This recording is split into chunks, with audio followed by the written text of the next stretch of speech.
we're going to talk about deeper intimacy, and really it was inspired by me having a process this morning and Tara really holding space for me.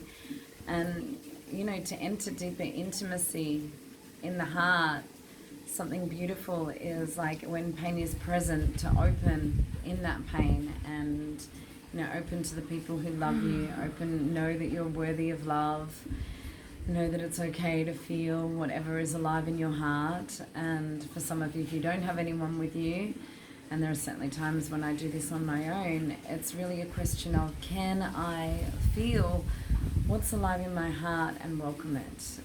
The pain, you know, our tendency is, as soon as we feel pain, to close the heart down, withdraw, and make someone an enemy or look for a hero. So, you know, you're the safest person in your life. And you're the person who's going to save yourself and be your own hero if you're brave enough to feel what's alive in the heart. And from there, you know, you can have a beautiful brother or sister holding you and holding space for you, and, you know, bringing you some touch, or even just sitting there and witnessing you. If you're on your own, you can just go through a process on your own. So we're just going to lead a little something where you allow yourself to breathe into the heart. So first of all, just bring your hands to your heart and breathe. And it's a beautiful practice just to touch the heart space, bring lots of loving touch to the heart space, and even tell yourself, I'm worthy of love.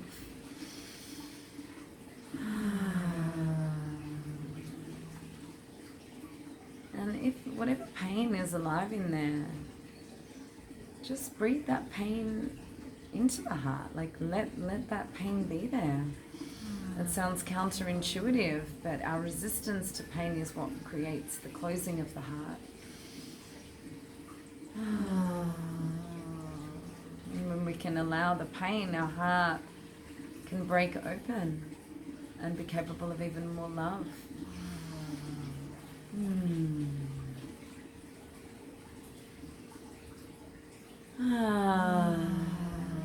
And whatever is alive in your heart, give it some sound. You know, sound is such a powerful way to acknowledge what's moving for you. And it's the thief of the mind, you know, it steals the mind away. And if you're feeling physical pain in your heart, which can sometimes be present when you're tuning into your heart, then it's really nice just to give your heart a rub. And keep breathing. And if you're not feeling pain and you're just feeling joy, then let that be there too. Breathe joy into your heart.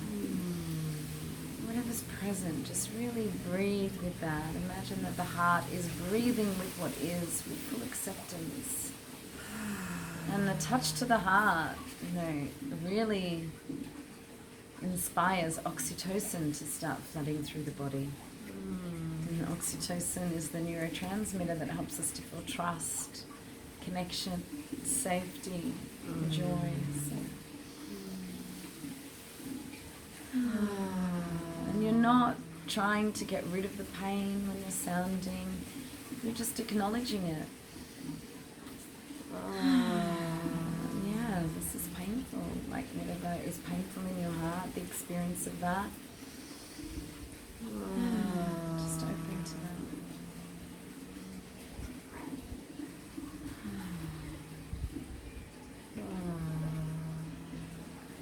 Bring yourself more love. Just keep touching around the heart space. And something you can also play around with is breathing in and being there with your heart, with anything it's experiencing. And then as you breathe out, letting whatever's alive in there fuel giving love on the out breath. Imagine the people that you love and you're giving them love. Or the world, so you're giving the world love.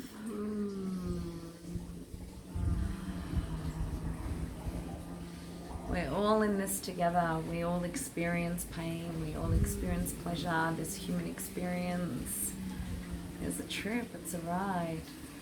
So then we can touch our hearts, acknowledge our humanness, be there for ourselves, let some oxytocin flow.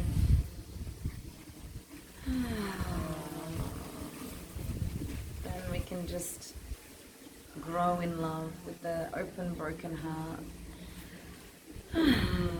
So next time your heart is breaking and you feel pain and you feel like closing down, instead of closing down, see if you can open. See if you can open to what's there through touch, through sound, and through, letting that love out.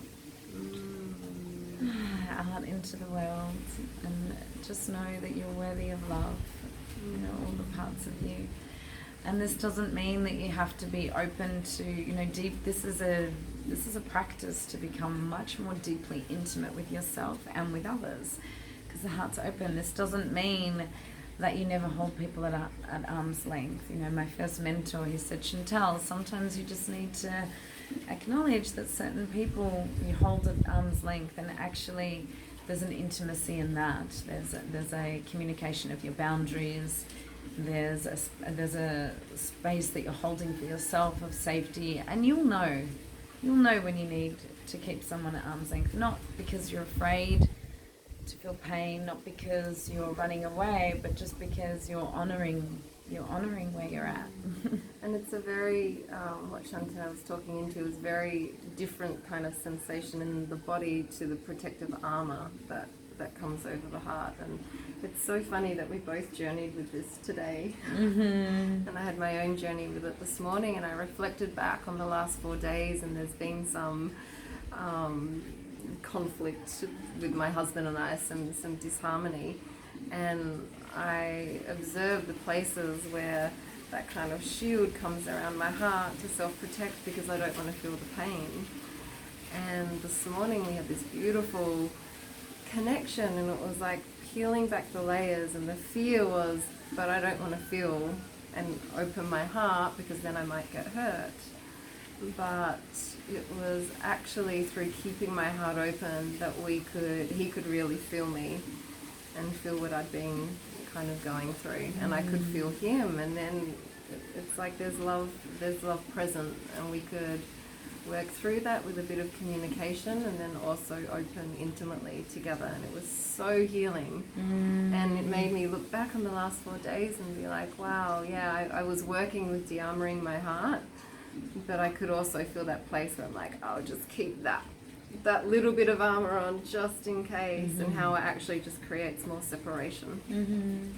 Yeah, and when we deepen in intimacy and allow what's in the heart, it doesn't mean that we're all love and light. Sometimes the deep space of the heart, when we don't have those self-protective mechanisms that Tara's explaining, is that, perhaps there's something stirring, and then when Tara sees me, I'm just letting her see the pain in my heart, like we did this morning. And then, I looked into her eyes and felt that safe meeting, that just presence that she holds. And that's when I was like, oh, can we go into the room and you hold space for me. And as soon as we went in the room, I just went in and I was crying and screaming and just feeling all of this pain, for different stories, different contexts.